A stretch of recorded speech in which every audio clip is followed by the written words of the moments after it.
Today we're at one of my favourite places, and we all have a favourite place or series of favourite places where we like to fly.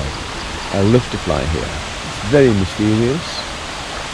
It's at one time being used as a recreational area, or was planned to. It's been left many a year now, a few years. It's difficult to say, 5, 10.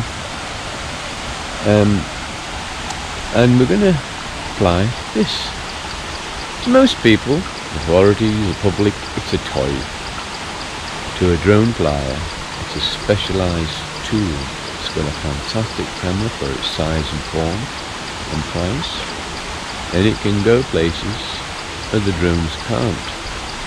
I've done 2 video clips of this area with my Phantom, and been frustrated as I got to the top of some of these waterfalls where you can see I can't go any further. The turbulence from the props flap the broad leaves around. These string-like things that come down swing around and can get caught in the props. This is probably about half the size when the props are spinning round of the Phantom. So we will be able to go places where the Phantom can't. So let's have a look.